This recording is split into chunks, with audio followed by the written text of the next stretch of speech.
দর্শক আমরা জানাচ্ছিলাম যেমনটি যে ঈদের প্রথম দিন থেকে বাংলা সিনেমা দেখার জন্য যে দর্শকদের উচ্ছ্বাস উদ্দীপনা সেটা আমরা শুরুর দিন থেকে জানাচ্ছিলাম। সেই ধারাবাহিকতায় আজকে আমরা রাজধানীর লায়ন সিনেমা হলে আছি। সেখানে আমরা এর আগের শোগুলো আমরা দেখেছি, সবশেষ শো চলছে এখন।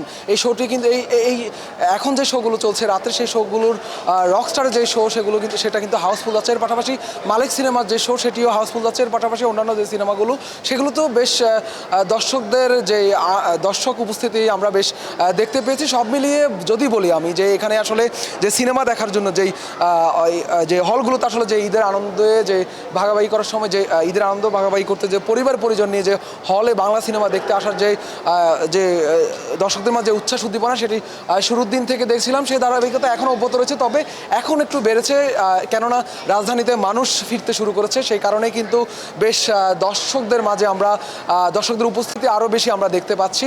সব মিলিয়ে বলা চলে যে এবার ঈদে মুক্তি পাওয়া 8টি সিনেমাকে ঘিরে কিন্তু দর্শকদের উচ্ছ্বাস উদ্দীপনা আমরা শুরুর দিন থেকে দেখেছিলাম। আপনারা জানেন যে এবার 8টি সিনেমা মুক্তি পেয়েছে, সেই সাথে রকস্টার সিনেমা, শাকিব খানের রকস্টার সিনেমা ঘিরে কিন্তু ঈদের আগে থেকে দর্শকদের মাঝে বেশ উচ্ছ্বাস উদ্দীপনা ছিল।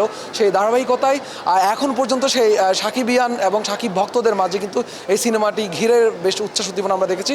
তবে সিনেমাগুলোকে ঘিরে রকস্টারের পাশাপাশি অন্যান্য যে সিনেমাগুলো মুক্তি পেয়েছে সেই সিনেমাগুলো ঘিরে কিন্তু দর্শকদের মাঝে আমরা মিশ্র প্রতিক্রিয়া আমরা দেখেছি। এখন পর্যন্ত বলার সুযোগ নেই যে কোন সিনেমা আসলে এগিয়ে আছে বা কোন সিনেমা এর পরবর্তী অবস্থান সেটি বলার একেবারেই সুযোগ নেই, কেননা দর্শকদের মাঝে আমরা বেশ মিশ্র প্রতিক্রিয়া আমরা দেখেছি। নিন মজাদার গোলমার্ক পপ, কুড়মুড়ে বাইটে ফুরফুরে লাইফ। আরেকটি বিষয় যদি আমি জানিয়ে রাখি যে আসলে রাজধানীর বিভিন্ন সিনেমা হলে আমরা ঘুরেছি এবং সেখানে আমরা যে বিষয়টি দেখেছি, যে চিত্রটি দেখেছি, আসলে সিঙ্গেল স্ক্রিনের পাশাপাশি স্টার সিনেপ্লেক্সের যে শাখাগুলো রয়েছে, এর পাশাপাশি যমুনার ব্লকবাস্টারে আমরা গিয়েছি, আজকে আমরা লায়ন্সে এসেছি। সেখানকার যে চিত্র, সেখানে আসলে যে দর্শকদের মাঝে উচ্ছ্বাস উদ্দীপনা সেটা আমরা দেখছি। তবে তাদের মধ্যে যে সিনেমাগুলো গিয়ে যে প্রতিক্রিয়া সেটি আসলে মিশ্র প্রতিক্রিয়া আমরা দেখেছি। আরেকটি বিষয় আমি জানিয়ে রাখি যে ব্যবসা সফলতার যে বিষয়টি আসলে যেহেতু পঞ্চম, ষষ্ঠ, সপ্তম দিন চলতে, সেহেতু আসলে ব্যবসায়িক সফলতার বিষয়টি চলে আসে। তবে এখন পর্যন্ত আমরা কিছুক্ষণ আগে এখানে রকস্টার সিনেমার যেই সংশ্লিষ্ট কলাকৌশলীরা এসেছেন তারা যেমনটি বলছিলেন যে এখন পর্যন্ত তারা আসলে সেভাবে আয়ের বিষয়টি আসলে তারা দিতে পারছেন না। তবে সামাজিক যোগাযোগ মাধ্যম সহ আসলে বিভিন্ন মাধ্যমে আমরা এই সিনেমাগুলোকে ঘিরে কিন্তু আসলে বিভিন্ন ধরনের আয়ের বিষয়ে আমরা তথ্য পাচ্ছি। তবে সুনির্দিষ্টভাবে আমরা কোনো তথ্য এখন পর্যন্ত আসলে জানানোর সুযোগ নেই। তবে আমি যদি জানিয়ে রাখি যে আসলে যারা সিনেমা সংশ্লিষ্টরা আছেন তারা যেমনটি বলছেন যে তারা দর্শকদের প্রতিক্রিয়া নিচ্ছেন বিভিন্ন হলে ঘুরে, সেই সাথে যারা অভিনয় করেছেন অভিনেতা অভিনেত্রীরা তারা বিভিন্ন হলে ঘুরছেন। তারা যেমনটি বলছিলেন যে তারা আসলে যেই দর্শকদের প্রতিক্রিয়া নিয়ে তারা প্রত্যাশা করছেন যে শেষ পর্যন্ত তাদের সিনেমা ব্যবসায়িকভাবে সফল হবে, সেই বিষয়টা কিন্তু তারা বলছেন। এবং আমি আরেকটি বিষয় যদি জানাতে চাই যে আসলে বিগত বছরগুলোর মতো এবারও 8টি সিনেমা মুক্তি পেয়েছে। তবে সিনেমা মুক্তির আগে যে প্রচারণা আমরা প্রত্যেকবার দেখে থাকি যে বেশ ভালো ঢালাও করে প্রচারণা করতে আমরা দেখি। তবে এবার প্রচারণার জায়গায় বেশ পিছিয়ে ছিল সিনেমাগুলো।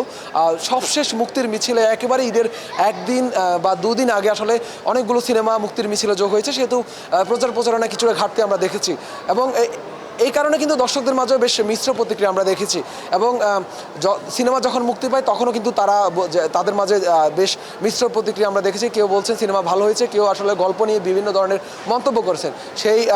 সেটা শুধুমাত্র আরিফিন শুভ বা শাকিব খানের সিনেমা নয়, অন্যান্য যে সিনেমাগুলো মুক্তি পেয়েছে সেগুলো নিয়ে কিন্তু আমরা মিশ্র প্রতিক্রিয়া দেখেছি। তো যদি আমি রাজধানীর যে সিনেমা হলগুলো বা সিঙ্গেল স্ক্রিনের পাশাপাশি স্টার সিনেপ্লেক্সের শাখাগুলো রয়েছে সেগুলোর চিত্র যদি আমি একটু জানাতে চাই যে এই সিনেমাগুলো নিয়ে আসলে মিশ্র প্রতিক্রিয়া সেই শুরুর দিন থেকে অব্যাহত রয়েছে। এবং সিনেমার যারা কলাকৌশলীরা রয়েছেন তারা প্রত্যাশা রাখছেন যে শেষ পর্যন্ত তাদের সিনেমা আসলে ব্যবসায়িকভাবে সফল হবে, সেই বিষয়টি কিন্তু তারা বলছে। এর পাশাপাশি আরেকটি তথ্য আমি যদি জানাতে চাই যে আন্তর্জাতিকভাবে প্রত্যেক বছর সিনেমাগুলো মুক্তি দেওয়া হয়, সেই ধারাবাহিকতা এবারে সিনেমাগুলো আন্তর্জাতিকভাবে মুক্তি দেওয়ার পরিকল্পনা আসলে সংশ্লিষ্টরা করছেন। এবং এই আন্তর্জাতিকভাবে মুক্তি কিছুক্ষণ আগে রকস্টার সিনেমার যারা সংশ্লিষ্ট রয়েছেন তারা যেমনটি আমাদেরকে বলছিলেন যে আন্তর্জাতিকভাবে সিনেমাগুলো মুক্তি দেওয়া হবে, সেই প্রক্রিয়া তারা আসলে শুরু করেছেন এবং খুব শীঘ্রই প্রবাসে যারা বাঙালিরা তারা আসলে সিনেমাগুলো দেখতে পাবেন, সেগুলো আন্তর্জাতিকভাবে মুক্তি দেওয়া হবে, সেই বিষয়টি কিন্তু তারা বলছেন।